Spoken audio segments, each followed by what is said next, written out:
Oi, gente, tudo bem? Boa noite.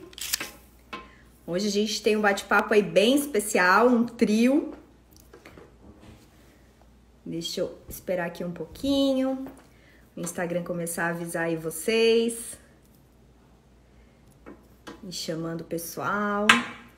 Então hoje o nosso bate-papo aí é comigo, com o Richard e com o pesquisador Alexandre. A gente vai conversar aí sobre as pesquisas genealógicas, sobre o livro que deu origem a um documentário. Opa! Acho que o Richard já entrou.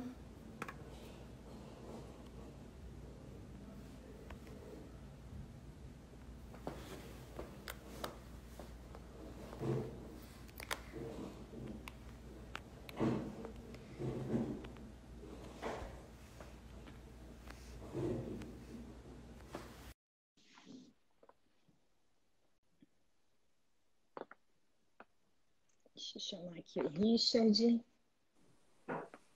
Olá, meu Olá! amigo! Boa noite! Boa noite! Tudo bom? Tudo já, graças a Deus. E aí? Tá me ouvindo Como- bem? Eu Vendo estou te bem? ouvindo bem, sim. Eu estou abaixando um pouco o volume aqui porque tá estourando para mim aqui. Pessoal que já está aqui nos acompanhando, se estiver ouvindo bem, vendo bem, só dá aí um toquezinho aqui pra gente saber que a conexão tá ok, porque essa live é muito especial, vocês não podem perder nada, hein, gente? Só botando dentro da live aqui, Fran, não esquece de gravar, tá? No Ah, final. sim, depois que a gente Importantíssimo. termina a live, eu já coloco ela para ficar disponível aqui no meu IGTV. Muito Então vamos bom. lá, né? Vamos começar apresentando aí, nos apresentando para quem está começando e conhecendo a gente agora, né? As pessoas que seguem o Richard, que estão aí me vendo, o pessoal que me segue está vendo o Richard agora. Então eu e o Richard, a gente se conheceu aqui pelo Instagram mesmo, né, Richard? E é claro que a Sim. nossa paixão pelos nossos antepassados, pela genealogia, foi o que nos conectou. Mas claro que dentro de duas abordagens distintas, mas que seguem como base os nossos antepassados e as narrativas e as histórias que acabam então nos influenciando de alguma forma. E aí Sim. E que então a se gente complementam. que se complementam, muito bem colocado, Richard. São duas áreas que caminham com certeza bem lado a lado aí para Sim, contribuir com a nossa história de vida também, né, Richard? E sim. então, para a gente começar a explanar sobre o conteúdo dessa live, né? Então, a gente teve a oportunidade de conhecer e ter acesso ao material. Na verdade, eu cheguei até esse material através do Richard, de uma publicação dele, que foi um documentário incrível, que eu fiquei assim babando do início ao fim, do pesquisador Alexandre, que primeiramente, né, ele fez um livro e depois então surgiu o documentário Noiva de Preto. Gente, me chamou muita atenção, que era um fato que eu desconhecia por completo, que era as noivas se casarem de preto. Quando eu vi isso no Instagram do Richard, eu falei assim, meu Deus, o que que tá falando esse documentário, né? E logo que aguçou minha curiosidade e eu fui saber um pouquinho mais. Mas conta aí, Richard, como é que foi esse documentário, como é que tu chegou até ele, pra gente depois já chamar o Alexandre aí para complementar a nossa live. Sim. Então, Alexandre, já fique pronto aí, porque daqui a pouco a gente já vai te adicionar, tá? Eu conheci o documentário porque eu já era amigo do Alexandre no Face e volta e meia eu via alguma postagem de documentário que ele estava preparando alguma coisa, ele deixava no suspense, assim, né? E aí depois, com o tempo, ele começou a colocar alguns prints, assim, do que ele estava fazendo. Aí você, realmente ele está fazendo um documentário, mas você não sabia do que ainda ele estava fazendo, né? E aí depois, mais pra frente, um dia a gente conversando, ele me contou, né? Isso da história que ele estava montando um documentário, me explicou mais ou menos aí por cima a história, porque ainda ele falou, tem algumas coisas ainda não estão prontas ainda, então estou acertando algumas outras partes do documentário. Então ainda estava no processo quando a gente conversou.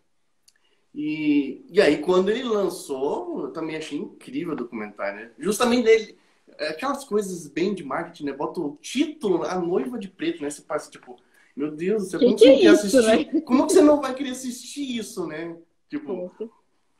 porque se ele colocasse assim, minha avó foi para a Argentina, tipo, ninguém, tipo, ai, que legal, parabéns pra tua avó, né? Tipo, aí você pega um fato da história dela, né? Porque não é toda a vida dela não se baseia nesse momento dela se casar de preto, né? Mas ele pega esse fato que chama muito a atenção que aconteceu na vida dela e se baseia e cria uma história, contando toda a vinda dela para a Argentina, tudo. E conta essa história, Sério, eu fiquei de cara. Foi muito massa. Muito massa Realmente mesmo. foi muito assertivo, né? O título do documentário faz com que você realmente se mova a saber que história, o que está por trás desse título, o que esse documentário está falando. Então, realmente... E o conteúdo do documentário em si foi fantástico. O Alexandre foi realmente incrível na hora da busca dele, da forma como ele apresentou esse material todo.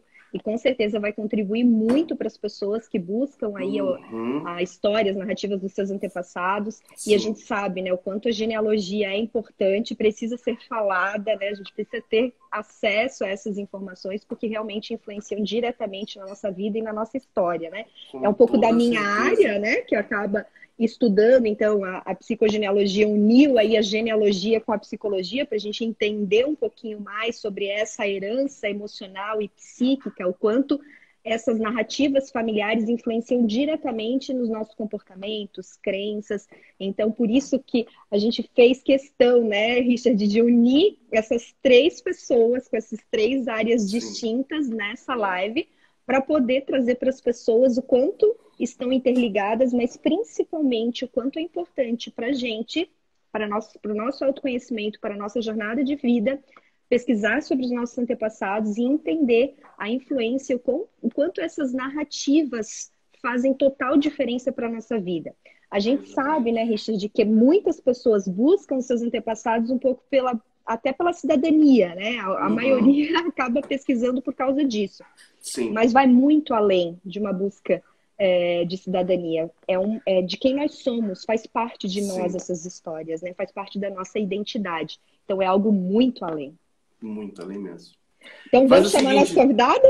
Exatamente. Enquanto você chama ele, aí não sei se ele te convida ou você convida ele, veja aí como que já você estou vai... adicionando aqui. Então, adiciona ele. Enquanto isso, deixa eu falar então um pouquinho do Alexandre aqui, né? Quem é o Alexandre, né, no final das contas? Salve, Alexandre! Olá! Alexandre! Boa Tudo noite! Bem? Boa noite! Obrigado aí pelo convite. Ó, é a primeira live minha no Instagram. Eu não conheço muito a ferramenta, então... Bem-vindo a esse universo! Te confesso que sempre quando eu faço uma live me dá aquela apreensão, que não é nada fácil, mas diante dessa paixão que é a genealogia, a psicogenealogia, a gente se submete a esses desafios. Então, eu estava escutando vocês na prévia ali, eu agradeço os elogios, viu? O Alexandre, então, ele mora em Foz do Iguaçu. Você é nascido aí mesmo? Eu só nasci em Curitiba, o resto da minha vida foi aqui em Foz. Você é curitiboca que nem eu, então? Então, o Alexandre... Olha o pessoal do Sul aí, hein? Floripa, Santa Catarina e Paraná. O Alexandre, atualmente, ele está como presidente da CLUX, que é a Associação dos Cidadãos Luxemburgueses no Brasil. E a gente já vai entrar nessa história de por que Luxemburgo. Tem gente que nem sabe que existe Luxemburgo, né? Mas a gente já vai entrar... mostra a bandeira ali atrás. A bandeirinha. E eu separei algumas coisinhas aqui que eu perguntei para ele, né? Porque a gente pode apresentar as pessoas de modo muito formal às vezes, mas eu acho que a gente pode fazer umas coisas mais legais. Por exemplo, o Alexandre, ele é fãzaço de ABBA. Se você curte ABBA aí, manda um coraçãozinho aí, porque ABBA é muito bom. Adoro, ali. Eu falei antes de ontem, eu tava assistindo. As minhas filhas estão assistindo e elas já estão aqui vibrando, ó, porque elas também são alucinadas por ABBA. Ele tem como hobby, ele diz que ele é programador HTML, CSS, JavaScript e .NET. Certo? A gente dá uma disfarçada ali. E eu fiz uma pergunta para ele, né? Alguma viagem que ele tem vontade de fazer ainda, né? Ele falou que a rota romântica na Alemanha, que ele já fez a rota dos contos de fadas lá. Mas ele ainda quer fazer essa outra. Você vê que a história, contar histórias está na minha vida agora, né? Contador de histórias. Alexandre Gump. Por aí. Mas, ó, eu estreiei como ator, como narrador, como, sei lá, coadjuvante, o que for. Não, ele é mil e última... Escritor. Então, ele fez o livro, escreveu, deve ter feito o roteiro, figurino, fez tudo. É o homem de mil e utilidades. Na verdade, eu tive muita ajuda, viu? Muita ajuda. Se não fosse a ajuda de todas as pessoas em volta de mim aqui, a coisa não teria saído. Isso é importantíssimo. Tanto nesse processo que você faz do documentário, mas dentro da própria pesquisa, né? Acho que a gente até vai falar mais sobre isso. Sim. Porque é uma coisa que vai concatenando na outra e daí vai puxando outra e quando você vê, se foi parar num lugar que você nem imaginava que você chegaria. E Exatamente. a jornalista que fez o documentário, a Isabelle Ferrari, ela tem muito disso, ela acredita muito nessa questão da conexão entre as pessoas, dessa questão energética, né? E tem as pessoas mais religiosas que vão ter um ponto de vista mais religioso. Tem o teu, né, Franciane, que realmente eu não conhecia essa área do conhecimento que você pesquisa. Para mim é uma novidade super legal estar contigo aqui, porque eu acho que eu vou aprender mais com vocês do que vocês comigo sobre, né, as questões genealógicas que envolvem a nossa psicologia. Eu passei por experiências parecidas durante o processo de pesquisa, né? E eu acompanho o Richard. Aliás, o Richard tem o nome do noivo da noiva de preto, tá? É o Ricardo, que casou com ela, meu bisavô. Sim. Sincronicidade total já, né? Pois é. Quando eu escutei as primeiras lives do Richard, eu me identifiquei com ele, de cara. Porque eu falei, cara, esse cara faz exatamente o que eu tô fazendo, que eu nunca tinha visto ele na internet. Como é que eu não conhecia esse cara? Ver como é que as coisas vão acontecendo, né? Porque você vai trabalhando numa outra área do conhecimento humano. Porque eu sou dentista de formação. A minha carreira toda é na área de odontologia. Eu vivo a vida, ganho a vida como dentista, né? Mas a programação é um hobby. Eu me envolvi em programação muitas vezes na minha vida, né? Trabalhando com isso junto com a saúde. Inclusive o Sistema Único de Saúde aqui da cidade, a primeira vez que foi informatizado, eu participei da equipe que informatizou, né? Foi muita honra para mim nesse momento. E esse lado escritor é mais recente, mas ele surgiu ao acaso também. Porque quando a gente começou as pesquisas, a gente, na verdade, foi atendendo um pedido dos filhos. Porque os filhos queriam uma dupla cidadania, como vocês tinham mencionado ali. Normalmente começa assim, né? Sim. E meu pai sempre teve cuidado com isso de pesquisar, e a minha irmã é que ficava junto com ele, buscando as coisas, viajando e visitando cemitérios, igrejas, né? Cartórios. Mas a pesquisa deles não tinha frutificado já por 13 anos, né? Eles estavam pesquisando há 13 anos, mas teve um momento que eles pararam porque não conseguiam avançar, né? Tem momentos que é melhor dar um tempo, né? E daí quando os meus filhos me pediram, eu cheguei para minha irmã e falei, como é que tá aquela pesquisa que você estava fazendo com o pai, enfim. Falei, se você puder me ajudar, seria ótimo, né? Porque a gente deixava ela meio por conta, assim, e a gente vinha resolvendo as coisinhas da vida, né? Aí eu falei, não, vem cá, o que você tem? Aí ela me mostrou um monte de caixa de documento que eu não abri, eu espirrei, porque o cheiro de mofo e pó, e falei, o que é isso? Falei, eu não vou conseguir, só com máscara, né? Não vou conseguir olhar. E eu pensei assim, na hora pensei, vou desistir, isso aqui não é para mim, né? Abri isso aqui. Falou, não, mas o pai colocou isso num site na internet. Falei, é? Me passa assim. Aí no site já estava organizado. Falei, opa, maravilha, né? Então daqui eu sei. Eu sou programador, né? Daqui eu sei fazer, né? Então vamos ver o que pode acontecer. Daí eu falei, o que tem aqui dentro que vocês não fizeram ainda? Ela me passou um material, eu falei, então vamos lá, tarefa de casa, vamos colocar aqui no site. E uma das coisas que eu sempre gostei de fazer é colocar fotografia. Então, aí que nasce a história da fotografia da noiva de preto, né? Eu coloquei primeiro as fotos das pessoas, né? Ó, essa aqui é bisavó. Então, cadê a foto dela? Tem uma foto dela sentada aqui com vestido preto e tal. Beleza. Ela sempre se vestia de preto.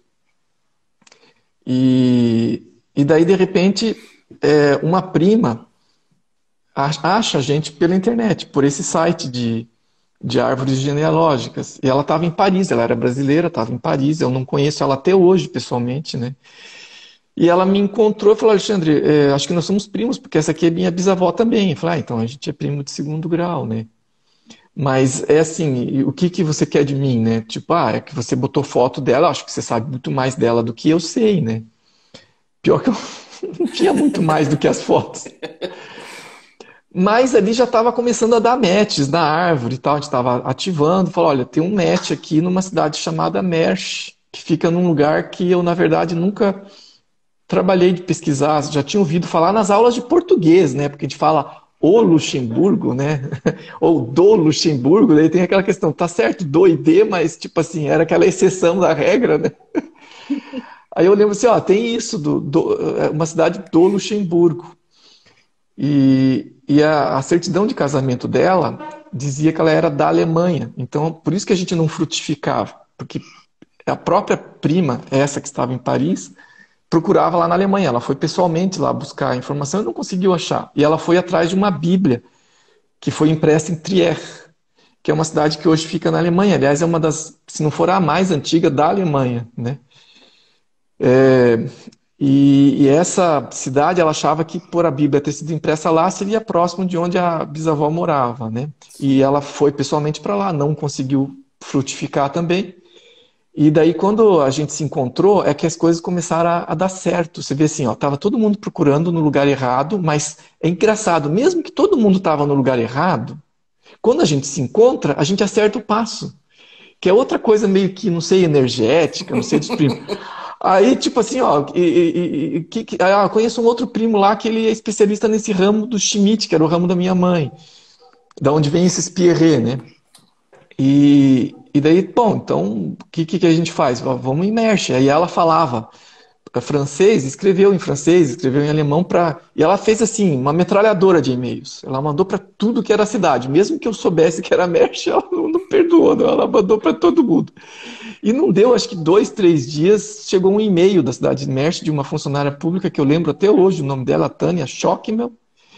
Eu ainda quero chegar lá e dar um abraço nela, né? Eu não tive a oportunidade de conhecer. Que mandou a certidão de nascimento da bisavó, foi ali que as coisas começaram a andar. E daí, nesse meio tempo, eu já estava conhecendo um outro primo, que ele tinha um livro com... Olha, eu acho que foi mais de 1000 registros que ele colocou na minha árvore, que ele tinha feito, e ele é um pesquisador da linha da igreja, né? E eu estava pesquisando mais em cartório. Mas nós dois não chegávamos na bisavó e não conseguia avançar a partir dali. Então foi a partir dessa certidão, e quando a gente chega nessa certidão, a árvore avança 12 gerações para trás. E aí, tipo assim, eu peguei essa certidão, passei para minha irmã, a minha irmã era, vamos dizer, a líder da equipe, e eu era o cara que estava dando apoio. Aí eu falei para ela, você toca essa parte da cidadania? Porque tem uma história aqui que eu acho que é bacana, porque eu achei uma foto de um casamento da Bisa se casando de preto. Você já viu isso? Alguém se casar de preto? O que aconteceu aqui, né? Para nós foi chocante. Como costuma ser para todo mundo. Quase todo mundo, né? E assim, olha, primeiro não era da Alemanha, né? Algumas pessoas achavam até que ela era da França porque ela falava francês. Aí quando a gente descobre que ela nasceu em Mersch, as coisas encaixam, porque são as 3 línguas oficiais. O luxemburguês, a língua mãe, né, que eles chamam língua do coração, o francês e o alemão. São as 3 línguas oficiais do Grão-Ducado de Luxemburgo. Ele é uma democracia constitucional que tem um chefe de Estado, que é um grão-duque, não é um rei, por isso é um grão-ducado, né? Se fosse um rei, seria um reino, né? E é um grão-duque, o chefe de Estado, e o chefe de governo, um primeiro-ministro, eleito democraticamente, né? Então, chegamos ali no Grão-Ducado de Luxemburgo e entendemos a questão das línguas. Daí eu falei, olha, tem uma história aí de um vestido preto, mas a gente também não conseguia achar a entrada deles no Brasil. Assim, e o que que é? Aí, tipo, a minha irmã terceirizou a parte de documentos e, tipo assim, isso foi em janeiro de 2018. Em dezembro do mesmo ano, de 2018, a gente estava com a cidadania resolvida. Já estava assinado lá na Europa, inclusive. Recuperamos a cidadania luxemburguesa, que era o objetivo.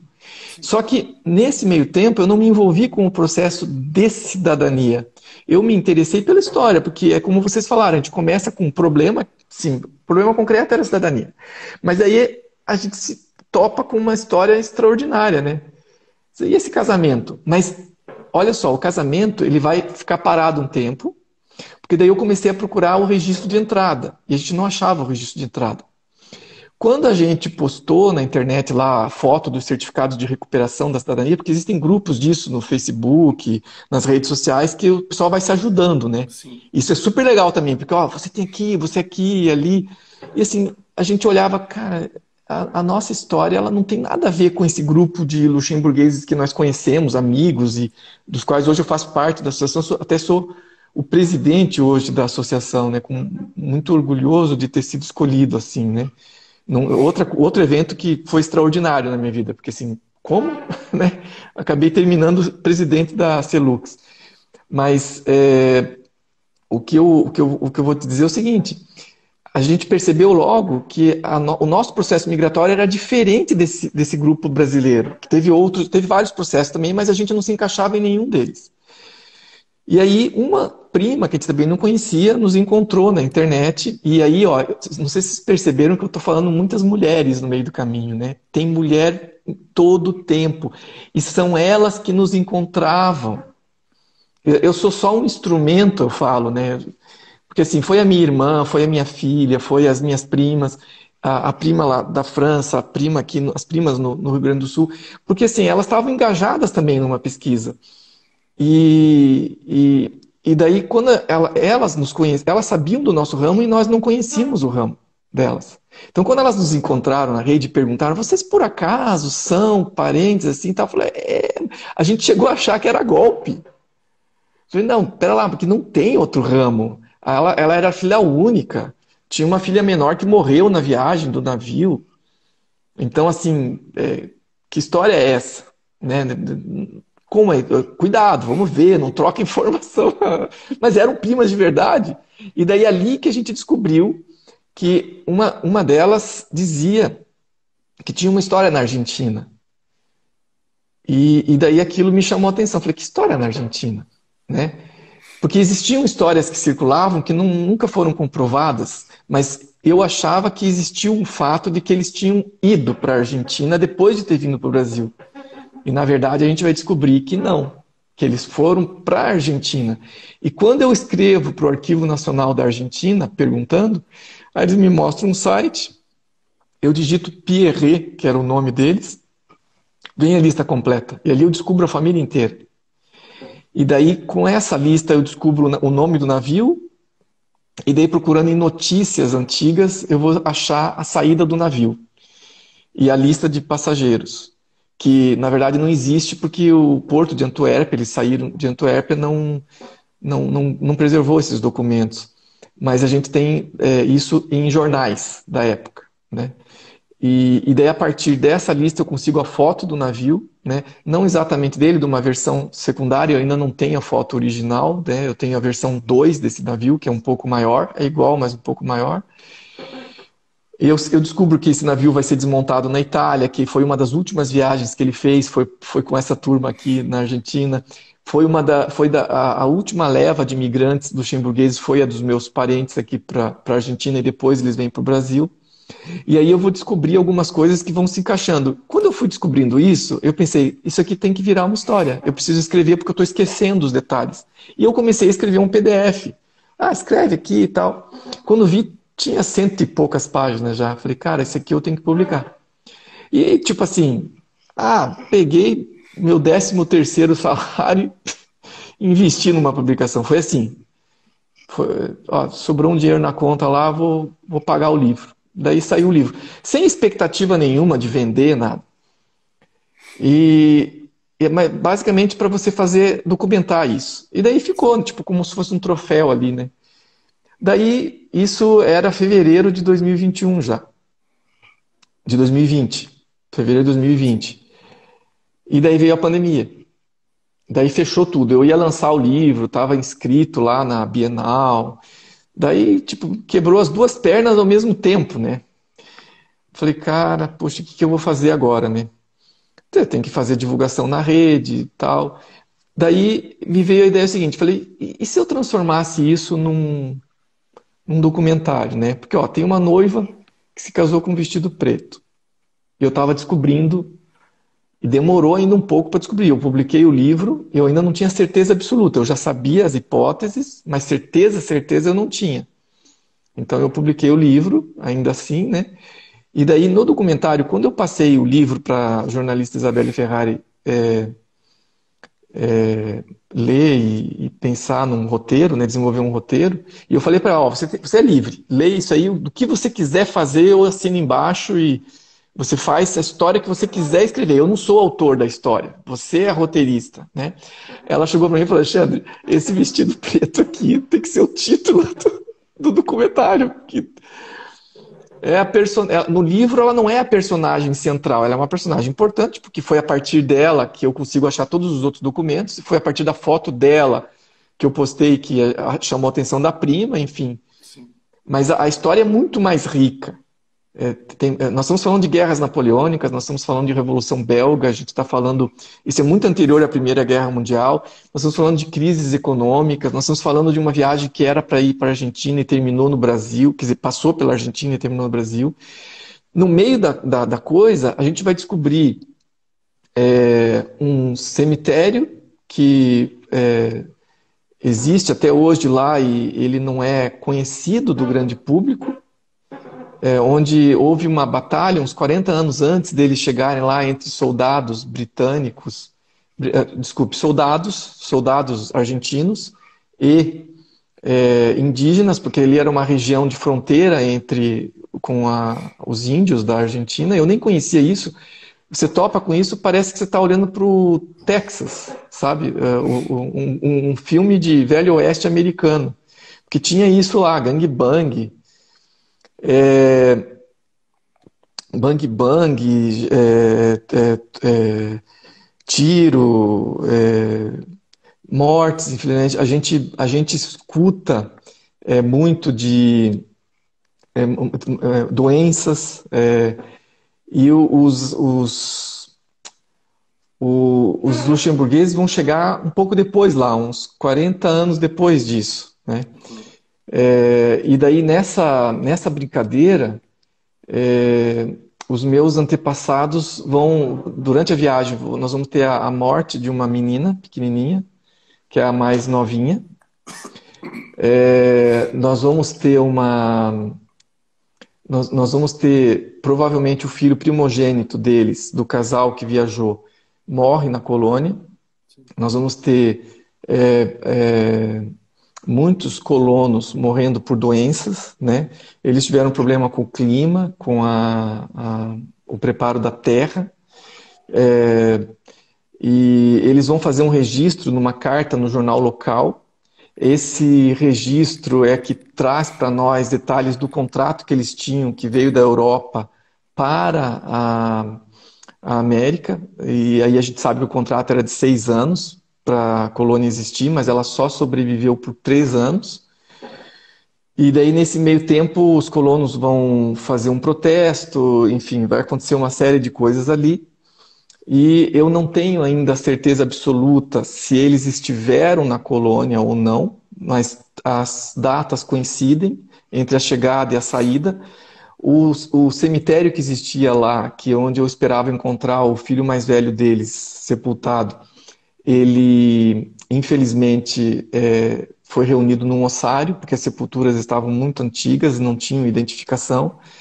Então, eu precisaria fazer uma exumação de ossos e uma pesquisa com DNA para tentar localizar e identificar exatamente o que se tem realmente um antepassado meu, que seria um tio bisavô ali enterrado junto com eles, porque existiu outros pontos em que os luxemburgueses estiveram na Argentina. Então, sem documentos eu não tenho como afirmar categoricamente. Mas, como as datas coincidem e existia essa história da colônia luxemburguesa na cidade de Benito Juárez, numa instância chamada San Antônio de Iraola, então a gente faz essa conexão com essa história e ela é exata.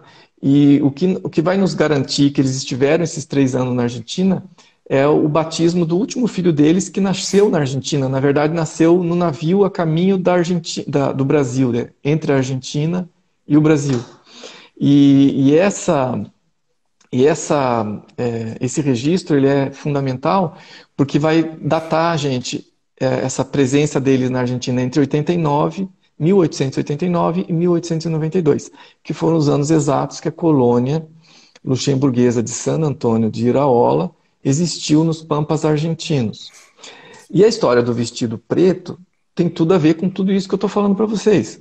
É claro que eu não vou comentar aqui para não dar spoiler do documentário. Porque todo mundo tem que já, depois dessa live, já correr lá no Instagram para já pegar o link e já acessar esse documentário.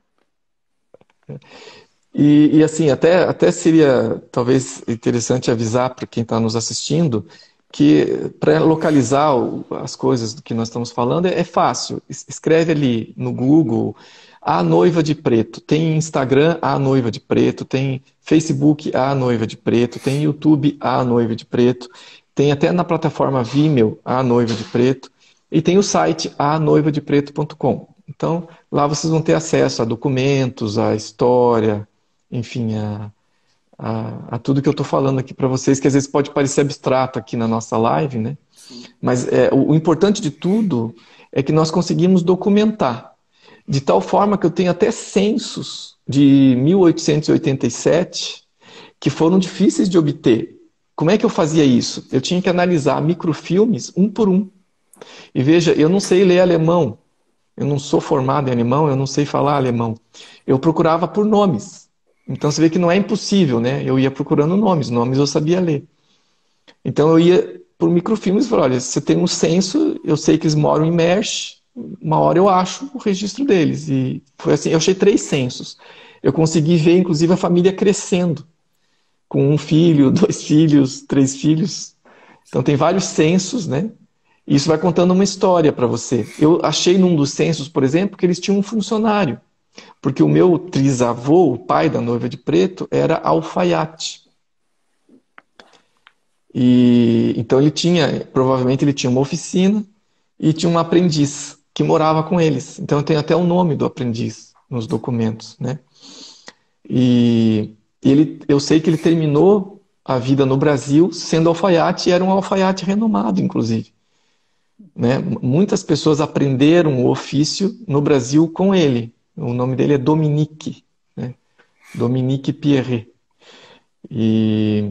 Mas você veja, a história toda começa com uma foto de vestido, de um casamento preto. Aliás, um pequeno spoilerzinho. A Marie Pierret, minha bisavó, não foi a única mulher que se casou de preto na história da humanidade. Quer saber por que as mulheres se casavam de preto? Assista o documentário. E outra coisa importante que eu sempre ressalto é que as pessoas tomem cuidado na hora de analisar ou de fazer julgamentos de pessoas muito antigas, que viveram em outros tempos, porque os valores deles eram outros. Então, às vezes, eu me pego eu mesmo julgando, e isso é perigoso, né? Ah, mas como é que entraram num navio com gente doente? Eles nem conheciam as bactérias, né? Como que fizeram uma colônia e chegaram lá e a terra não estava preparada, sabe? Mas olha, foram explorados. Cuidado, tá? Eu sempre digo assim, alguém pode fazer esse tipo de leitura, né? Eu não estou fazendo julgamento aqui, se foi explorado, se não foi explorado, se deu certo, se deu errado. As coisas aconteceram. A gente está narrando como aconteceram, né? Nós somos frutos disso. Um amigo meu diz sempre assim, Alexandre, nós somos sobreviventes, porque todos nós só estamos aqui porque sobrevivemos, né? Então nós somos sobreviventes. Aconteceu, os fatos são esses, Então, existiam razões, né? E você pode puxar para um lado, você pode puxar para o outro, mas o que sempre me interessou foi a curiosidade de entender o que tinha acontecido, né? E uma coisa também que é super rica nesse processo é você visitar os locais, né? Você tem documentos. E quando eu entrei, por exemplo, na estação de trem, que eu sei que eles chegaram lá, aquilo é incrível. E os argentinos reformaram aquela estação de trem. Ela é uma escola hoje, uma universidade. E ali o Instituto de Patrimônio funciona ali, né? O Instituto de Patrimônio deles. E é ali que eu consegui achar fotos antigas um ano antes da colônia, né? Foi assim que eu descobri a história do cemitério, né? Daquela história da guerra que veio antes, né? Da fronteira com os índios. Que não faz parte diretamente da história dos luxemburgueses, mas, enfim, era um território de fronteira, né? E eu fiz muitos amigos no meio do caminho, né? Amigos na Argentina. Por exemplo, eu achei herdeiros das terras de onde eles ficaram, que estão no documentário, e que ficaram impressionados de saber, porque não conheciam a história, né? Então, assim, por onde eu passava, as pessoas, havia uma revelação. E pessoas que eu não conhecia descobriram que faziam parte da minha história. E isso foi nos conectando. Me conectou, né, com a Argentina, por exemplo, que eu nunca imaginei que a minha família teria tido uma história com a Argentina.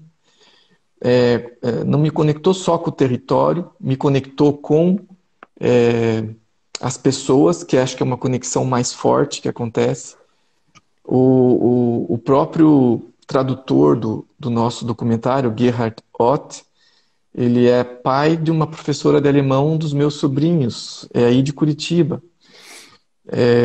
Infelizmente, o Gerhard faleceu antes que a gente publicasse o documentário, e aqui vai minha homenagem para ele e também para um primo meu, Adriano Strasburger, que é filho da filha da Maria Pierret, né?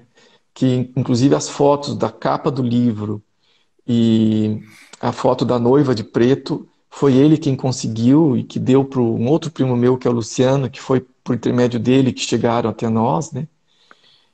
Também faleceu, e o documentário é em memória em relação aos dois, né? Minha homenagem aos dois. A gente conseguiu, inclusive, captar as últimas imagens do Gerhard e do Adriano, né?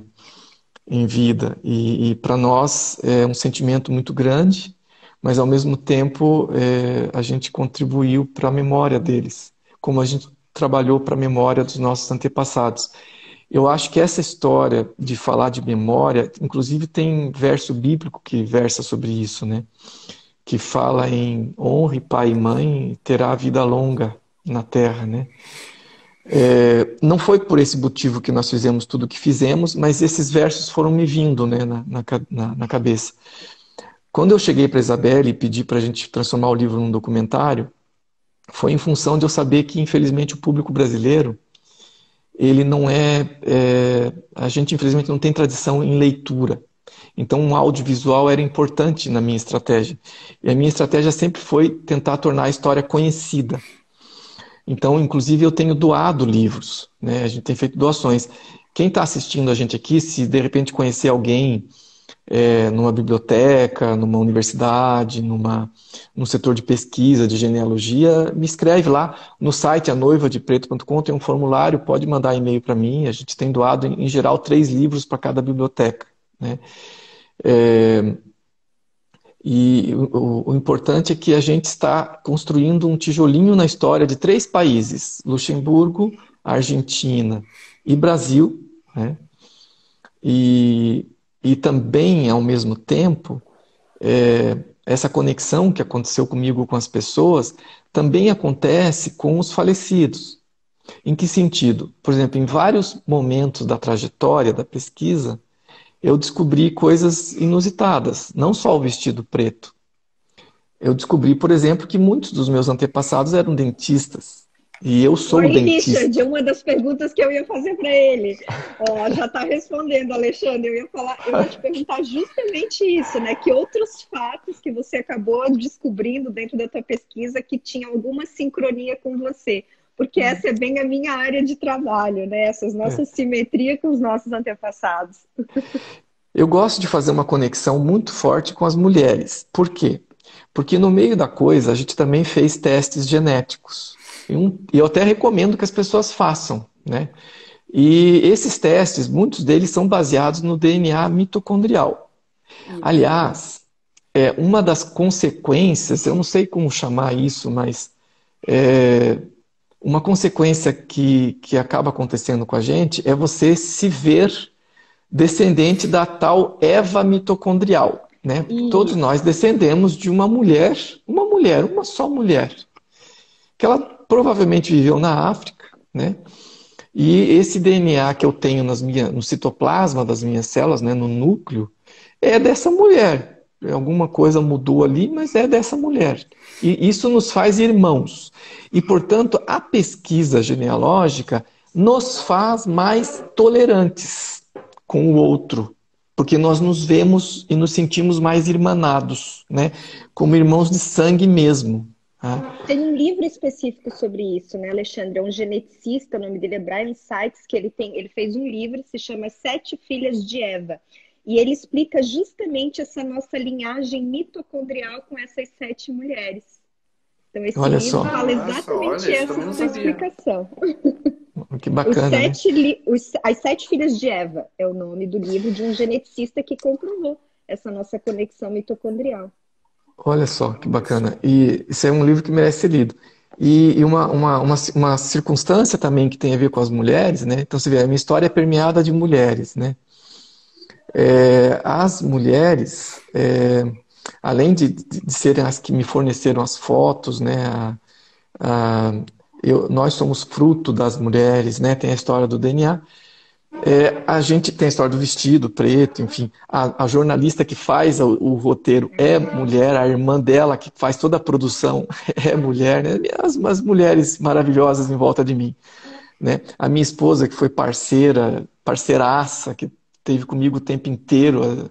Às vezes a gente até não lembra, assim, mas sem ela não teria acontecido, né?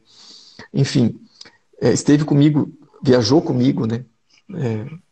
A família inteira esteve sempre junto. E, as primas, enfim, que me encontram, né? Então, sempre as mulheres. E então, essa sensação de pertencimento da família e, por exemplo, a religião. A minha bisavó era católica, mas ela se casou com o Richard, que era luterano, né? E isso, lembrar também que essas questões religiosas, elas estão no cerne das migrações, porque existiam guerras que tinham isso no meio. Então, esse contexto precisa ser entendido. Muitas vezes me alertaram disso, olha, estude a questão das religiões, porque como que isso acontece, né? Mas do ponto de vista da minha família, o que eu tenho nessa parte são só notícias boas. Por exemplo, o meu bisavô era luterano, mas ele casou-se na igreja da mulher, da esposa. Ou seja, deu preferência para ela. Exemplo para muito homem hoje, né?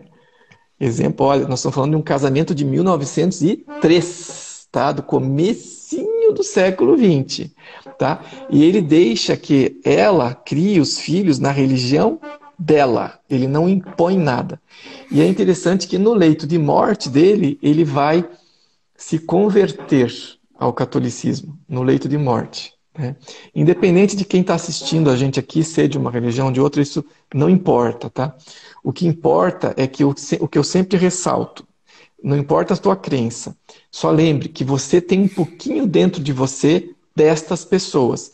E entender quem eram eles ajuda a entender quem é você, independente do que você crê, de como você vê o mundo, enfim. E por esse mesmo motivo eu evito de ficar fazendo julgamento sobre o passado deles. Eles fizeram as escolhas deles, nós fazemos as nossas escolhas. Mas eu acredito hoje, mais do que já acreditei, que muitas escolhas que eu faço, que são até inconscientes, têm a ver com esse passado que eu não conhecia. E é por isso que eu costumo dizer que ter pesquisado eles me deu mais chão. Alexandre, tu deu agora uma aula de psicogenealogia sem saber, porque exatamente todas as tuas sensações, todos os teus testemunhos, o sentido da tua pesquisa, a tua narrativa, é exatamente toda a nossa linha de trabalho dentro da psicogenealogia que estuda a influência dos nossos antepassados. Mas antes de eu falar até um pouquinho mais sobre isso, eu queria fazer uma observação que eu até deixei aqui anotado, da tua referência em falar sobre as mulheres. Dentro da psicogenealogia, a gente acredita que cada um de nós vem para um sistema familiar com uma função. Né? Nós chegamos nessa família porque nós temos uma função, nós estamos a serviço dessa grande árvore, dessa grande alma familiar, né? E talvez a tua fosse de buscar o resgate dessa língua mãe, essa língua materna que estava esquecido dentro dessa tua história familiar.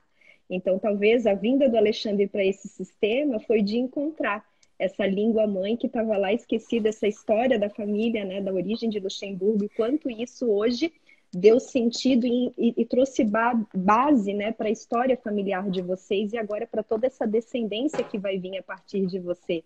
Olha que lindo isso, né? Traz tanto sentido. Não sei se faz sentido para você essa minha observação. Faz todo sentido. A gente, até a minha esposa fala isso. Falei, olha, provavelmente você pode ter sido escolhido, né, para revelar uma história que estava esquecida. Então, por exemplo, essa história da colônia na Argentina, ela era conhecida de um ramo da família, mas não de todos os ramos. A gente não sabe por que se esqueceu, por que se perdeu no tempo. As histórias se perdem, mas talvez ela tenha sido uma tentativa de se esquecer. No documentário, um amigo meu que dá uma parte das entrevistas lá da Argentina, que é do Arquivo Histórico da Argentina, ele comenta isso na entrevista dele, que talvez a história tenha sido pouco conhecida e não se ficou documentado porque não foi uma experiência feliz, né?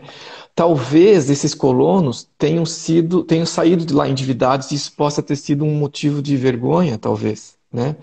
Não sei se os meus pertenceram à colônia, mas se eles estiveram lá, pode ser uma explicação possível de por que não se conhecia essa história, né?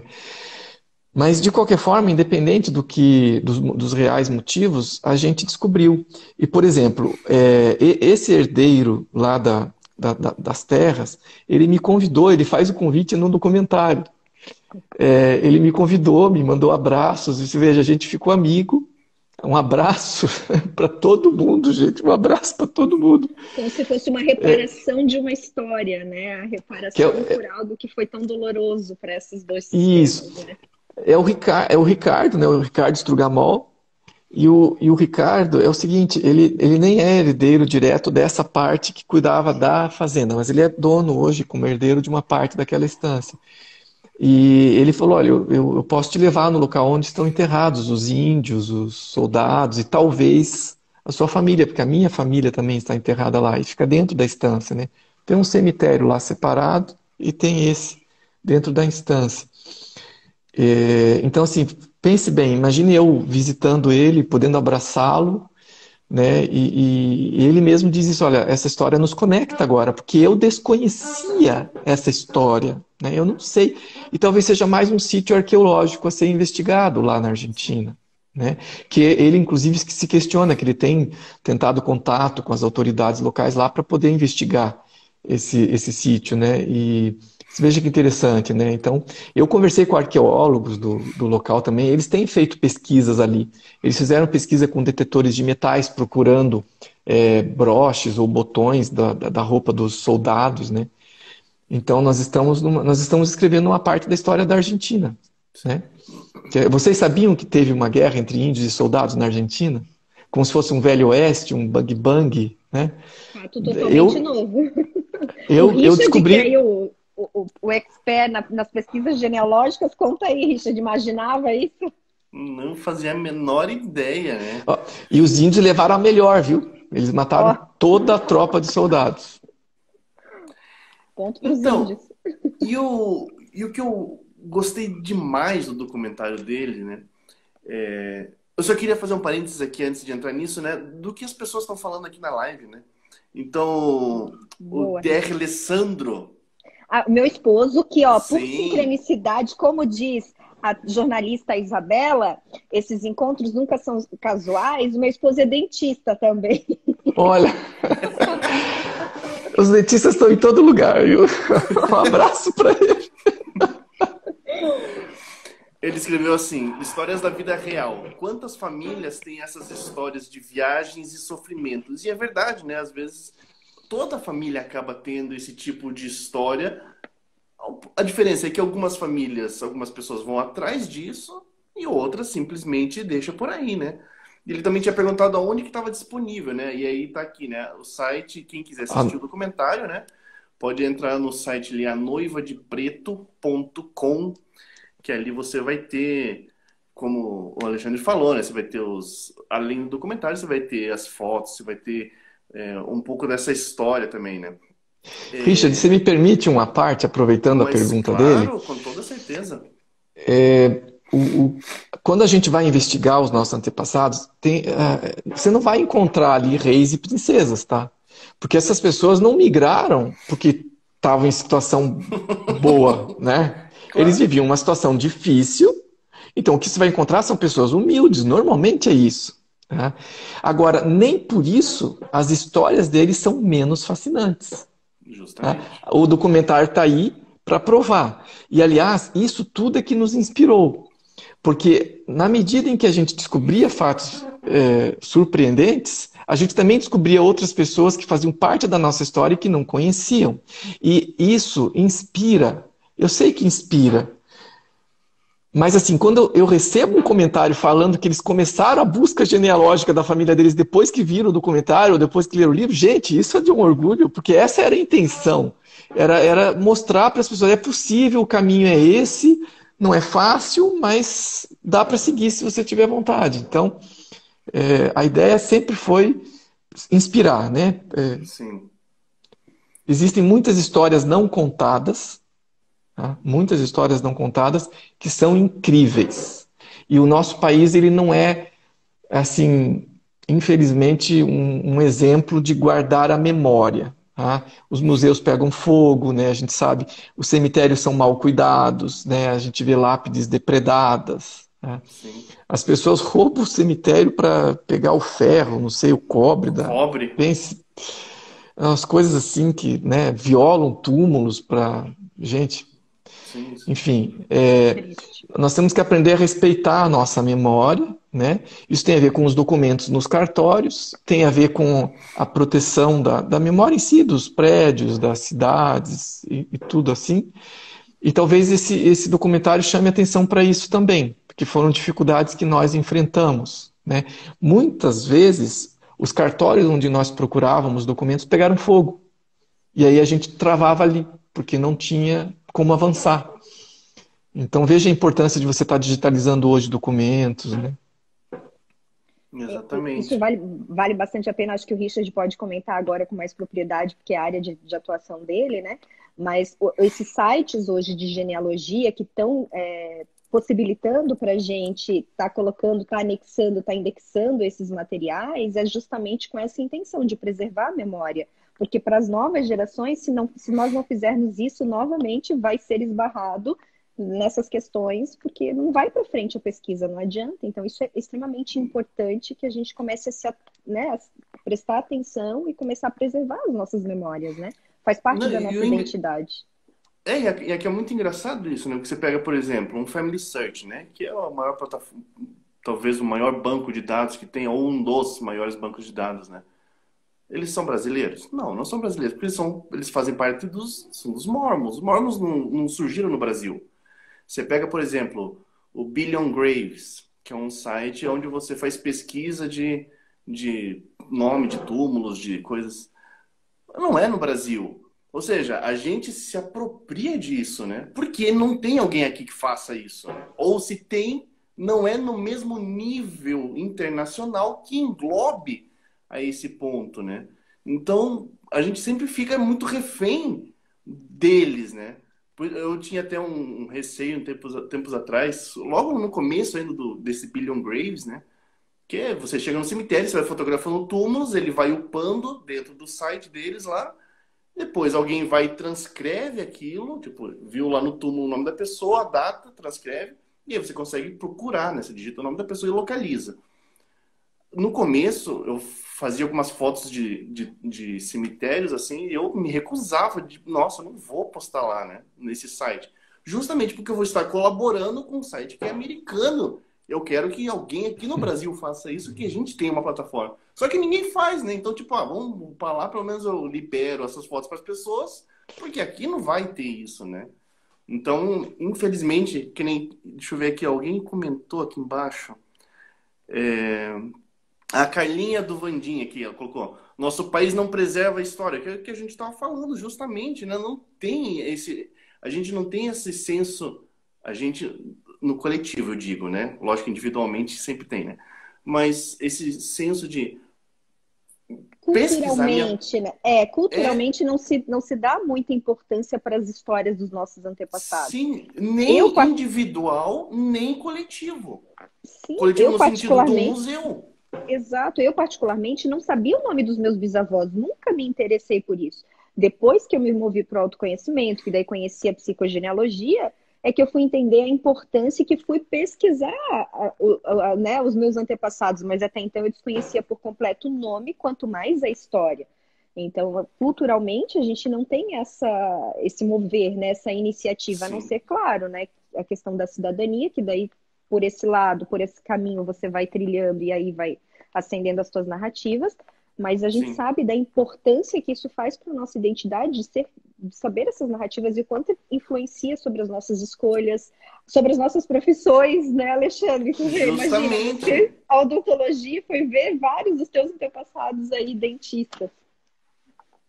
E até seria interessante ressaltar que, por exemplo, a gente não teve apoio governamental, né? Eu, na verdade, nem fui buscar, porque isso seria complicado em função do prazo que eu tinha para fazer as coisas. Mas a iniciativa nossa frutificou. Em que sentido? Eu tive muito apoio da família, do núcleo familiar central, e nós fizemos uma vaquinha e os amigos participaram, que não tinham nada a ver com a história. Falaram: a gente vai te apoiar. Então, um abraço para todo mundo. Então, a gente não conseguiu fazer tudo o que precisava na vaquinha, mas, enfim, qualquer ajuda que chegou ali foi importante. E graças a esse trabalho, dessa iniciativa que nós fomos tendo de colecionar, veja, eu recebi ajuda de tanta gente, não foi só financeira. Eu recebi ajuda para conseguir os documentos, para conseguir as fotos, os relatos, as entrevistas. É importante que a família esteja unida. Hoje mesmo eu estava conversando com uma paciente minha no consultório e ela até comentou: olha, doutor, o senhor está famoso aí na cidade, né? O pessoal tá, que bom, né? Assim, olha, eu estou inspirada, que eu tenho um grupo que é do Nordeste e tal, do Minas Gerais, e a gente está descobrindo algumas coisas. Eu fui descobrir que eles são daquela turma dos cristãos novos, da Península Ibérica, que tem a ver com o descobrimento do Brasil, né? E daí eu comecei a explicar para ela: olha, daí, tipo, perguntando alguns hábitos que ela tinha, né? Aquela história de apontar para a estrela e que dá verruga na mão, ou que varre a sujeira da casa, mas não passa pela porta da frente. Eu falei: olha, isso aqui é cristão novo, né? Tiro e queda. E o nome, Pereira. Eu falei: tem tudo Pereira, a ver. Oliveira. Você tem que investigar isso. Eu dei o caminho para ela. Você vê, é assim que a gente vai se conectando, né? O meu professor, que foi até um dos co-orientadores do meu mestrado, no Instituto Federal de Tecnologia do Paraná, aqui, em Foz, o IFPR, ele conseguiu achar o retrato da Índia, de quem ele é descendente. Veja só, isso eu estou falando eu não sei dizer exato, mas do ano de 1600. Eu falei: professor, como que você conseguiu? Como não consigo imaginar uma situação desse teu retrato da Índia, porque você caminha para a área dos afrodescendentes e dos descendentes dos povos originários, né? Que a gente tem muito e não se enxerga assim. Olha, esse é um detalhe importante, viu? Aqui no sul do Brasil se estima que 30% do nosso DNA é indígena. de origem de povos originários. Lá para o norte do Brasil é 80%. E a gente não se vê descendente dos povos originários. Você veja só como que é, né? E a minha esposa tem DNA dos povos americanos. Meus filhos são afrodescendentes e têm DNA dos povos originários, né? E agora eles estão começando a busca deles. Falei, pai, a gente quer descobrir de onde a gente vem lá da África. Ok, vamos lá, vamos ver de onde que vem. É mais difícil, mas não, algumas coisas a gente consegue chegar. Né? Eu vi hoje mesmo uma entrevista tua do Richard falando sobre uma bisavó sua, né? Que tem origem indígena. Uhum. É fantástico. E o que você tem dela é mais do que a maioria das pessoas consegue ter. Né? Até porque muitas vezes não valoriza essa origem. E até eu estava comentando com essa paciente minha que também tem origem de povos aqui da nossa região, aqui do que a gente chama dos Guarani, que eu disse assim, gente, você, meus filhos, nós somos os povos originários, né? Nós somos eles. Nós estamos aqui e somos eles. Temos a essência deles em nós, né? E como eu digo, somos todos irmãos. Por isso que eu falo que a busca pelos antepassados nos faz mais tolerantes. Eu acho que nós teríamos menos preconceito, menos intolerância, de todas as formas, sabe? Intolerância de gênero, intolerância de raça, de cor, de fé, de religião, se a gente fosse buscar lá atrás quem nós somos, né? Exatamente, porque muitas das coisas que nós rechaçamos e apontamos o dedo e julgamos, como até podem estar falando da nossa história. Aquilo que nós olhamos e julgamos ali para fora pode estar falando de algo da nossa própria história familiar, né? Exatamente. Ó, meu pai encontrou o DNA dele lá da Arábia Saudita. Eu falei, da onde que eu ia ter ideia? Eu encontrei DNA de judeus askenazitas, que são da região ali mais ou menos onde é a Polônia hoje, que nem existem mais, né? Foram dizimados, né? Que são judeus da diáspora. E assim, se eu for explicar para vocês a árvore genealógica, aqui a gente fica a noite inteira falando. Te entendo. Você vai encontrar. A gente é uma mistura de tudo, né? Sim. Enfim. Aproveitando aqui um comentário aqui, ó, da Kivia Juste, ela colocou assim: a minha família é de Gênova, mas tenho muita conexão com a Argentina, com a Alemanha e com a história da Segunda Guerra. Preciso descobrir se meus antepassados estiveram por lá. Pegando esse gancho, né? Acho que um dos fatos, talvez que mais me chamou a atenção no documentário, e eu fiquei extremamente feliz por ele ter feito isso, utilizar de elementos que colaboram com a pesquisa dele, que não fazem parte diretamente com a pesquisa dele, mas que auxiliaram e deram um corpo, deram uma riqueza muito maior para a pesquisa dele. Exemplo, ele coloca em determinado momento do documentário um relato de um passageiro que veio de Luxemburgo para a Argentina. Esse passageiro veio no mesmo navio que ele? Não. Esse passageiro era parente dele? Não. Não tinha relação alguma. Mas o fato de que aquele passageiro escreveu sobre a viagem, escreveu sobre a chegada, sobre aqueles momentos, possivelmente eram muito semelhantes ao que os antepassados do Alexandre viveram. Como os antepassados dele não escreveram sobre isso, ele encontrou um artifício de buscar alguém que fez o mesmo caminho, no mesmo período, que possa... Então, esse contexto de poder colaborar com a pesquisa com outros aspectos, cara, isso aí é de uma riqueza gigantesca. E aí entra justamente da Kivia aqui, né? Será que meus antepassados estiveram por lá durante a Segunda Guerra? Olha, se estiveram, pode ser que você vai encontrar muita coisa incrível dentro dessa pesquisa. Pode ter certeza. Uma dica que eu posso dar é pesquisar notícia da época. Isso foi riquíssimo para mim. Porque foi assim que a gente chegou no jornal, que tinha o protesto dos colonos. Ali a gente consegue encontrar detalhes do contrato que existia, consegue fixar o período histórico exato, né, datar ele. Sim. Consegue desenvolver a atmosfera da época. Por exemplo, eu sei que a filha mais nova do casal, que era a irmã da noiva de preto, a irmã mais nova, ela morre na viagem. Nessa carta, que foi num navio que partiu um mês antes para o mesmo destino, do mesmo porto, também temos mortes na viagem, né? E por Que razões era uma coisa semelhantes. comum, que era normal Exato. isso. E gente que, por conta das condições difíceis da viagem, não morre no navio, mas morre na chegada. Crianças, né? Eu encontro o registro destas crianças. No livro, eu inclusive exploro mais do que no documentário esses trechos. Por exemplo, tem um trecho no livro, que não está no documentário, que fala dos irmãos Feipel, que eles perderam pai e mãe na colônia e ficaram órfãos. E eles voltam com a ajuda de um padre que estava junto na colônia, que arrecada doações entre todos que estavam ali, inclusive o estancieiro da colônia vai ajudar pagando a viagem de navio de volta para a Europa, e essas crianças voltam com as roupas maltrapilhas.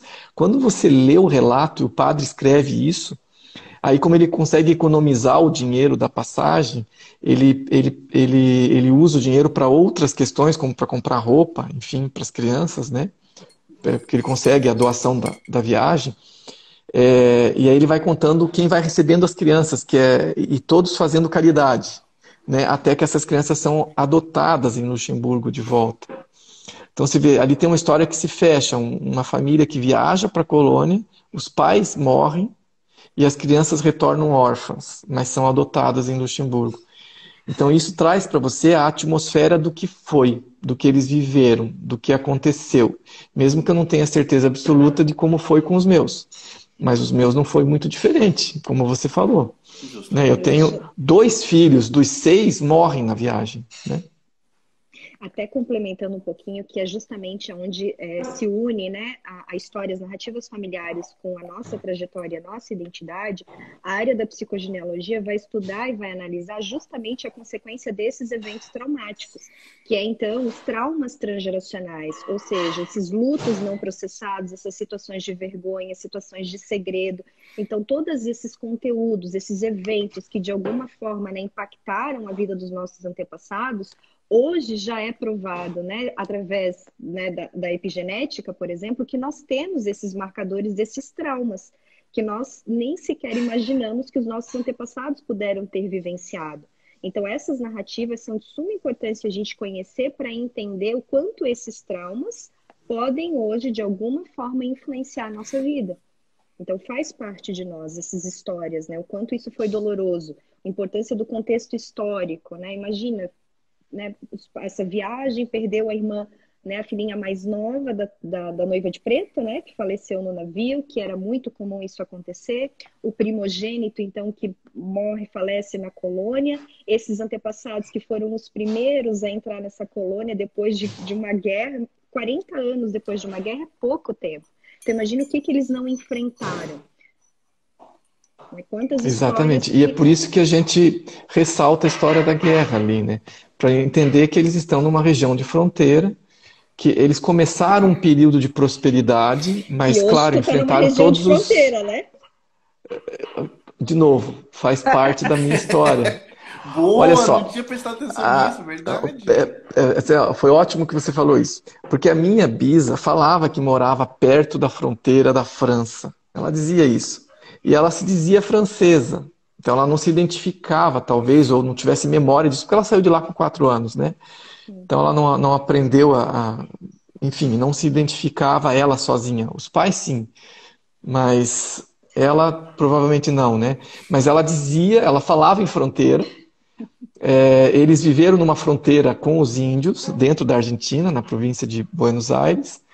E os meus antepassados sempre estiveram na fronteira entre o Rio Grande do Sul e Santa Catarina com a Argentina. E hoje eu moro na fronteira do Brasil com a Argentina, né? Tá vendo? Nada são coincidências, gente. Nada. Tem um padrão aí transgeracional que está se repetindo. Exatamente. Isso foi uma percepção que nós tivemos logo no início.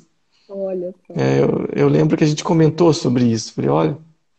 Não, isso aí Será eu que, já, né? na hora que tu falou, eu falei, bom, ó, já tem aí um padrão de repetição aí nessa história, já tem um eco transgeracional, aquele ouvidinho que já tá, né, já conhece um pouquinho dessas coincidências, dessas sincronias, eu já vou, sou obrigada a falar, ver se ele já percebeu essa Claro. simetria. Essa a gente percebeu. Tem algumas coisas que são, é, por exemplo, é, alguns artefatos do meio do caminho, eu e a Isabelle às vezes conversamos sobre isso. Existia, durante o documentário, um probleminha técnico na hora de montar aquela árvore genealógica que aparece os quadrinhos, que Uhum. era exatamente no Dominique, o filho mais velho.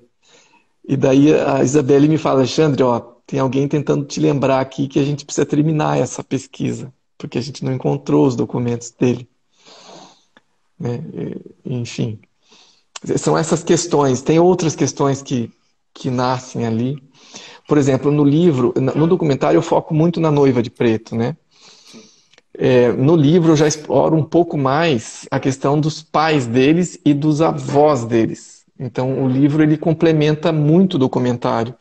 O documentário ele enfatiza uma parte que eu também enfatizei pouco no livro. Então as duas coisas andam junto. E um tataravô meu vai morrer em Paris. Ele era pedreiro, provavelmente colocou as calçadas do Louvre, porque ele morreu ali perto, né? Talvez de acidente de trabalho, talvez de alguma doença, né? Morreu jovem, muito jovem, por volta dos 40 anos. E a esposa dele vai estar sepultada em Mersch, que é a cidade onde nasceu a minha bisavó. Ela é avó da minha bisavó, né? A esposa dele. E eu pude visitar a sepultura dela em Luxemburgo. E foi emocionante. Quem achou a sepultura foi a minha filha, porque a gente chegou no cemitério e falou: olha, aqui está enterrado uma das minhas tataravós, que é pentavó de vocês. O nome dela é. Procurem por Reuter. Vamos procurar Reuter. E Anne-Marie Reuter. E ela foi encontrada ali sem o marido. Está enterrada sem o marido, que bate na história. Ó, o marido está enterrado em Paris. Ela morreu viúva dele muitos anos depois e foi enterrada na cidade mãe, na cidade natal. Então, assim, esse tipo de situação, quando nós fizemos eu aproveitei a ida para a Europa para a gente fazer a cidadania, no tempo que ainda se podia viajar, né? E a gente foi para a Alemanha e eu aluguei um carro e fiz um trajeto lá no mapa pelas cidades que eu tinha registro de nascimento. E a gente foi no dia de Natal, inclusive, frio, -7 graus. E eu saí de Frankfurt e fui até Luxemburgo de carro, passando no meio do caminho pelas estradas do Vale do Rio Moselle, que é o rio onde nasceu a língua alemã. Ali também é a ancestralidade do francês e do luxemburguês. A língua daquela região que é falada, o luxemburguês mesmo deriva dessa língua, que é o Moselle franconiano. Tem muita influência do francês, né, no alemão. E esse vale do rio Moselle se planta, tem vinhos excelentes ali, é uma região turística. Eu visitei todas as cidadezinhas no meio do caminho. Então eu chegava nelas e procurava a parte mais alta, é a igreja. Aí sempre tem uma igreja luterana e uma católica. E atrás das igrejas, antigamente, você sabe que tem um cemitério. Então eu fazia assim minhas buscas. Eu chegava lá e dizia, ó, vamos procurar nos dois lados, né? Porque existem parentes que são luteranos, parentes que são católicos. Dessa época da história, né? E foi assim que a gente foi achando as sepulturas. Então, olha só como que funciona a coisa. E assim, é engraçado que eu vi a cara dos alemães ali, me vendo no dia de Natal, fazendo visita em cemitério. Acho que acharam muito estranho, né? Porque a gente fazia barulho na rua. Sabe como é que é brasileiro, né? Fala alto. É reconhecido de longe, E, assim, né? e eu, 6 horas da manhã, porque eu saí 4 horas da manhã para correr estrada. E eu, 6 horas da manhã, fazendo visita, o pessoal abria a janelinha. O que está na rua ali? E umas cidades incríveis, né? E maravilhosas, lindas. E a gente sempre foi muito bem recebido, né? E foi assim que eu consegui localizar. Eu tenho as provas de visitar. né? De sentar e tirar fotografia, enfim. E até é estranho, né? Mas que passeio mórbido, passeio de cemitério no dia de Natal, né? Mas é assim, eu me sinto conectado. A gente dá um significado diferente para essas buscas e essas visitas, né? Então, Exatamente. o nosso celular Veja assim, bomba de foto de túmulo e até meio estranho. é estranho, né? Mas assim, eu não vejo morbidade na coisa, eu vejo conexão, de alma, de Assim, a estar gente sim. perto, né? Então assim, eu me sento do lado e converso com quem está ali, né?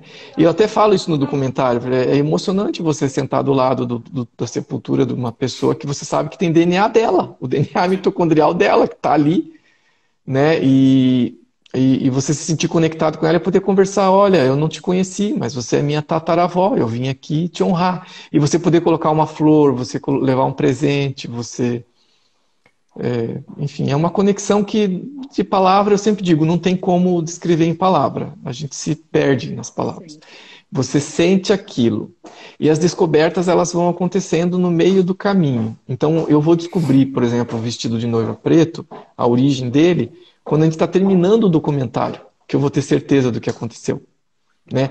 Que a gente consegue a entrevista com a filha dela, que vai ser categórica, né? Ela é matadora na hora, né? Por que ela casou de preto? Ela mata a questão ali, Sem né? rodeios. Sem rodeios. É isso, né? É isso mesmo. A gente tinha todas as pistas, mas ela é quem mata a charada. E é interessante, por exemplo, que eu sou meio entrão, assim, eu vou entrando sem pedir licença.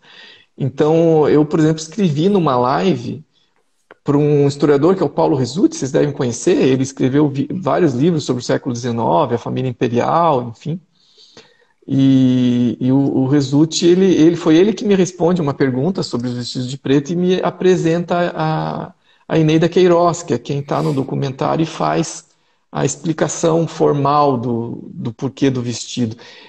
Um beijo aqui para a Eneida, né, que foi uma pessoa incrível que eu conheci nesse meio de caminho, que gravou para a gente a entrevista de forma gentil, como todos, né, no documentário. E ela é uma personalidade, tá? Ela encarna a história, ela transpira a história, ela estuda a história. Ela tem um grupo que faz roupas antigas, eles fazem bailes nos museus com as roupas antigas.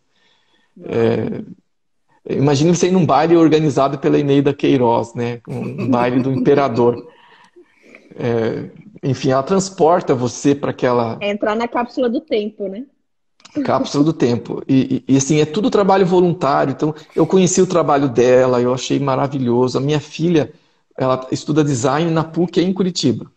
E ela vai conhecer a Eneida por outros meios. Depois ela vê que a Eneida está no documentário e fala, pai, eu conheço ela que faz um trabalho escolar. Eu falei, pois é, mas foi a Eneida aqui, né? Que era sobre a arte, eu não lembro o nome, mas é uma arte do século XIX, que a Eneida é especialista nisso, ela viajou para a Bélgica, estudou, e daí a minha filha está estudando exatamente o mesmo tema e se encontra ali com a Eneida, né, como professora agora, vamos dizer assim. E olha a importância da Eneida, de vocês, da gente no YouTube, nas redes, falando dessas coisas, né, que pessoas que estão nos assistindo nunca ouviram falar né, imagine roupa de preto, né. Ó, tem noivas que se casam de preto hoje no norte de Portugal, tá? No Espírito Santo tem noivas que se casam de preto. Vão lá estudar um pouquinho para ver como que funciona, como que é a ideia. E vestidos, ó, lindíssimos. Coisa maravilhosa. Que massa isso. Não, realmente a Muito gente bom. poderia ficar aqui horas e horas conversando, porque não esgota, né? Os assuntos não esgotam, a curiosidade não esgota, o acesso a essa nossa paixão, aquilo que nos move, né? Que nos uniu aqui, essa sincronicidade. Realmente não faltaria muito tempo para a gente. Mas já fica aqui o convite para as próximas, eu acho, né? A gente deixa aqui já o convite para a gente, de repente, continuar sobre, de repente, novas perspectivas, enfim. Mas, Richard, não sei se tu queres contribuir com mais alguma fala, porque a gente está Acho que aí se aproximando um do ponto final só da que nossa eu live. gostaria, só um último ponto, deixar aqui, que é um outro ponto também do documentário, prestem atenção nisso, que isso é um erro que a gente dentro da pesquisa, não só pesquisa genealógica, mas qualquer tipo de pesquisa, né? Você vai fazer uma pesquisa no mestrado, uma pesquisa no doutorado, enfim, qualquer tipo de pesquisa que você esteja fazendo. Que é, por exemplo, o Alexandre, ele associa ali o fato dos antepassados dele estarem ali na Argentina durante aqueles 3 anos, e ele percebe que houve uma colônia que também existiu durante os mesmos 3 anos. Só que ele deixa claríssimo no vídeo. Eu assisti 4 vezes o documentário, não só por causa da live, mas porque eu gostei. E aí tem um trecho que ele deixa bem claro, que ele fala assim: eu não tenho certeza se eles ficaram realmente nessa colônia, mas alguns dados levam a crer isso, mas eu não tenho certeza. E isso é importante dentro da nossa pesquisa, né? Às vezes a gente não tem todas as fontes, e acontece, você vê muito acontecer isso nas pesquisas por aí. Não tem todas as fontes e bate o martelo como se fosse certeza. E não é. Gente, tipo, isso é importantíssimo. Esse é um ponto do documentário que é muito importante. Tipo, ele não tem a certeza e ele deixa claro isso. É uma suposição. E isso é importantíssimo, ele deixar claro isso. Isso é muito bom. Eu acredito que nós vamos ter um efeito colateral desse documentário, que é o seguinte. Como é uma história que estava esquecida e que a gente trouxe à tona e demos luz a ela, a Acelux da Argentina entrou em contato comigo esses dias e eles estão agora publicando, daqui mais ou menos 30 dias, um livro com 300 páginas falando da colônia. Veja só. Assim, essa colônia já foi estudada, mas eu nunca tinha visto um relato escrito pelos colonos, pelos descendentes dos colonos. Eu estudei o relato de pesquisadores de Luxemburgo que falaram da colônia, que entrevistaram colonos, enfim, mas assim, escrito pela associação deles lá na Argentina, que é a nossa, vamos dizer, irmã, a Celux aqui, e esse livro deve trazer à luz outros fatos que eu não conheço, né? É uma pena que eu não tenha tido acesso a isso antes de ter escrito o meu livro e ter gravado o documentário, mas muitas vezes o meu documentário pode ajudar eles mesmos a dar visibilidade para o trabalho deles. E talvez eu encontre uma testemunha que possa dizer: Alexandre, não, eles não estiveram na colônia, ou sim, eles estiveram na colônia. Então, talvez justamente o meu esforço de ter tornado isso público possa me frutificar no futuro de ter a informação que eu hoje não tenho certeza. Não só isso, muitas pessoas que, inclusive eu tenho recebido bastante contato sobre isso. Olha, eu acho que eu sou descendente luxemburguês também. Se estima que nós tenhamos 200 mil luxemburgueses no Brasil. É um chute. Nós sabemos de 11 mil com certeza, mais ou menos 11 mil. Né? A nossa associação tem 150 famílias. Né?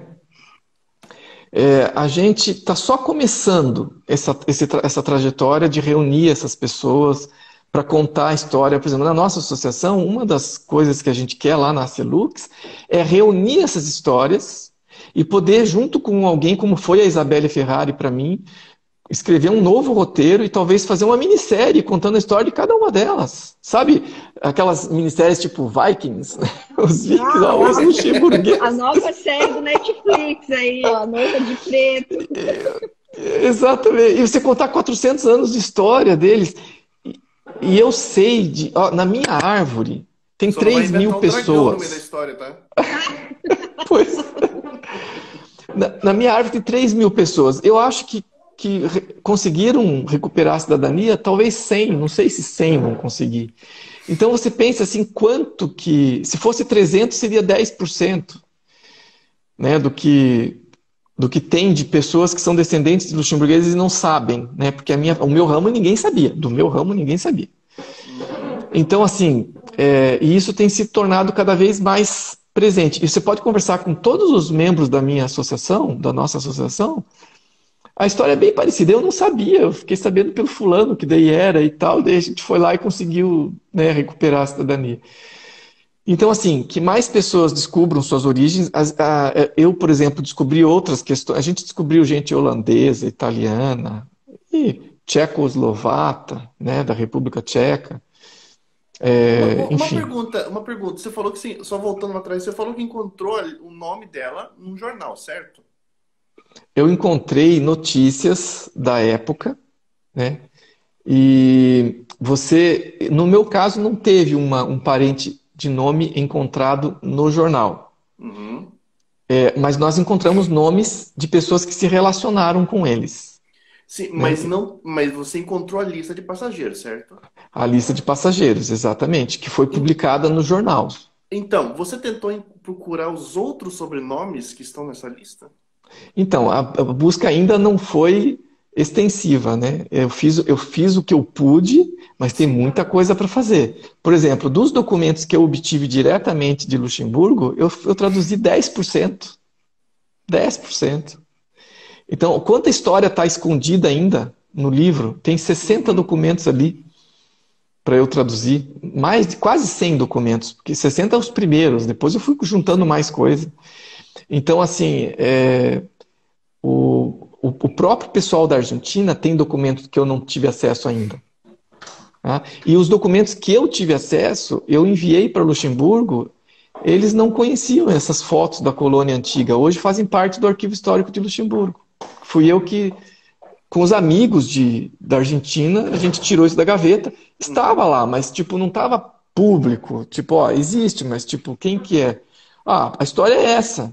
Tem uma história. Então, estamos conhecendo. Eu conheci pintores pelo Facebook. Essas pessoas são desconhecidas do grande público, gente talentosíssima. Você pega e diz, ó, posso usar o teu quadro no documentário? Eles me cederam os direitos. Está lá no documentário a foto dos índios brigando com os soldados. Mas quem é que sabia dessa história? Tá lá. A igrejinha onde eles casaram. A foto está no documentário. Às vezes a gente não presta muita atenção. Essa igreja não existe mais. No lugar dela tem acho que é a maior catedral gótica da América Latina, que é a igreja lá católica de Santa Cruz do Sul. É um ponto turístico importante. Mas a igreja original, onde a minha bisavó casou, e onde foi batizado o Jacob Pierre, que é o irmãozinho mais novo que nasceu na Argentina, né? Nasceu no navio entre a Argentina e o Brasil, né? Ele foi batizado ali. Essa igrejinha não existe. E um arquiteto importante lá do sul do Brasil, que é fotógrafo, tem fotos e registro disso. Quem é que sabe que esse cara existe? Agora a foto dele está ali no documentário, entende? Então, assim, Sim. eu tô aqui na live com vocês. Quem é que me conhecia? Eu conheci vocês aqui. O Richard um pouquinho antes. A Fran agora, né? Se conectou, somos amigos agora. E assim, quantas pessoas estão nos assistindo que estão se conectando e observando a história e algum ponto em comum juntou aí? Eu vou pesquisar aqui e ali, né? Será que é? Então, são essas conexões que fazem a gente avançar nas pesquisas, ou, enfim. Eu Dá vou saber o que vai sentido, dá acontecer? Eu não força. sei, gente. Tu abriu as Tipo portas, assim, abriu eu os tô caminhos. flanando. Eu faço muito disso quando eu viajo. Eu ponho no Google lá e diz, me leve, deixa a vida me levar. Sei lá o que vai acontecer. E as coisas acontecem, né? Eu me exponho na aleatoriedade, né? É um filósofo, inclusive, que eu amo, que poucas pessoas fora do meu círculo de competências conhecem, que é o Nassim Nicholas Taleb, que ele fala muito disso. Ele fala assim, eu não sou um turista sequestrado que vai em agência de turismo e nada contra as agências de turismo. Façam turismo, se vocês não sabem, vão mesmo, que é a melhor coisa que vocês fazem. Mas se você conhece um pouquinho da língua tal e consegue se virar sozinho, vai por conta, escolhe lá um roteiro aleatório, sai andar na rua à toa, sem saber o que você vai encontrar, você vai descobrir coisas maravilhosas lá que se você Com tivesse certeza. sequestrado dentro do ônibus não ia descobrir. Eu faço sempre assim. E é assim que eu conheci os amigos na Argentina, assim que eu conheci os amigos na Alemanha, em Luxemburgo. Tem gente no Canadá, tem gente, as primas. Tem gente no Oriente Médio, tem gente na Ásia, que eu estou fazendo contato da onde que é? É primo espalhado para tudo que é canto. A gente precisa África do ser, Sul. a gente precisa se permitir ser presenteado pela vida, né? A vida nos dá essas oportunidades que são únicas, são as chamadas aí sincronicidades. Eu fiz o Caminho de Santiago em 2016 e essa viagem sozinha eu também muito me deixei conduzir com essa mesma motivação. Assim, eu vou, é lógico que a gente vai seguindo as setas amarelas, né? Porque a gente tem um objetivo, mas durante o caminho muito eu me permitia ter encontros exatamente me colocando à disposição da vida. Vida me coloca pessoas, me coloca lugares, e só quem vive isso sabe que a magia é linda. A gente tem encontros únicos. É por aí mesmo. E se eu for contar a história aqui para vocês do que eu tenho aqui separado, a gente não. Não, mas aqui já não ficou termina. Alexandre Richard, a galera já botou aqui, por favor, tem que continuar com outras lives. Então, ó, a Noiva de Preto, live assunto... parte 2. Assunto não falta. Eu posso falar só dos bastidores, o que tem de história. Tem uma prima que conseguiu no último mês ali, que estava dos prazos dos documentos que a gente conseguiu fazer. Aliás, ela merecia uma live só para ela. Olha aí, ó. A Cíntia. Vamos começar a fazer desse encontro aí um eco aí. Vamos reverberar o quanto esse... Agora, para traduzir o documentário, uma professora de inglês e espanhol aqui conhecia uma amiga na França que está morando em Luxemburgo, que quando me conheceu, descobriu que os parentes dela viajaram no mesmo navio que o meu. E ela está fazendo a legenda em luxemburguês. Isso é muito massa. Né? As coisas vão acontecendo. As pessoas vão se conectando. Tem uma experiência semelhante a essa, de encontrar gente, descendentes de pessoas que vieram no mesmo navio que o meu avô. É por aí. Eu chamo ela de prima do navio. Um outro professor meu aqui, amigo meu aqui da Universidade de Integração Latino-Americana, a UNILA, aqui de Foz do Iguaçu, uma universidade federal aqui. A gente se descobriu luxemburguês, tipo assim, você é luxemburguês? Eu também sou. Como isso, né? Da onde que é? E assim, eu vou descobrindo, tem um outro que me conectou hoje comigo pelo Instagram, que mora em Luxemburgo, falou, eu moro aí numa cidadezinha pertinho de onde era o prefeito aí da cidade, de vocês e tal. Eu tinha Luxemburgo, falei, mas da onde que tem luxemburguês ali? Tem luxemburguês em tudo que é canto. E um paizinho pequenininho que... Se colocar ele em cima do mapa de Foz do Iguaçu, as cataratas ficam do lado de fora, de tão pequenininho, né? E assim, como é que tem tanta gente que veio de lá e a gente se encontrando aqui agora pelo mundo? Olha só como é que são as coisas, né? Não é porque é pequeno que não é importante, tá? Luxemburgo é um país riquíssimo de cultura, de história, de línguas, é um dos países mais ricos do mundo, per capita. Quer dizer, tem uma história que vale a pena. Eu comecei só a raspar o comecinho de estudar isso, de entender eles, né? De me entender como eles, né? Eles não nos conhecem, tá? Eles também estão aprendendo conosco, então a gente está contribuindo. É uma troca. Eles fizeram o trabalho de guardar a história deles, que foi por isso eu os achei, e agora nós estamos fazendo o trabalho de documentar a história deles, desse mesmo povo que veio para cá que eles não conhecem. Então, isso é a genética, a história conectando as pessoas. É lindo. Gente, eu não quero perder a chance de deixar essa live gravada, então já quero, né, agradecer imensamente, Alexandre, pelo teu aceite, por estar se disponibilizando a conversar com a gente.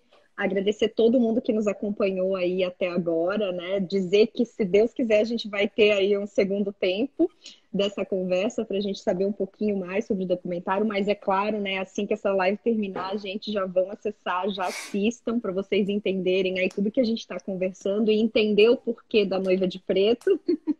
E quiserem, né? Mandem mensagens, a gente está aqui à disposição de vocês naquilo que a gente puder contribuir. Eu acho que a maior mensagem, pelo menos, que eu gostaria de dizer é: vão atrás das histórias dos seus antepassados, que faz parte de vocês, faz parte da identidade de vocês. Então, se a gente quer saber quem somos, nós precisamos saber de onde viemos, né? E essas narrativas fazem parte aí, dão sentido para muitas das nossas escolhas e para a jornada que a gente está trilhando. Então, muitíssimo obrigado. Passo a palavra agora para o Richard e para o Alexandre. E até a próxima. Nossa, não tem nem o que falar depois disso, né? Parece. Não, muito obrigado pela iniciativa dessa live. Foi da Fran, né? Ela que sugeriu fazer a live. Topei na hora e bora, vamos fazer, porque achava que valeria a pena e valeu muito a pena realmente. Então, agradeço muito a oportunidade de estar aqui com vocês. aprendi muito, com toda certeza. E vamos para uma parte 2, se for possível. É só convidar, é só marcar a data. E eu queria dizer assim, eu sempre fui um cara curioso, né? E sempre fui de estudar muitas áreas do conhecimento fora da minha zona de conforto. Eu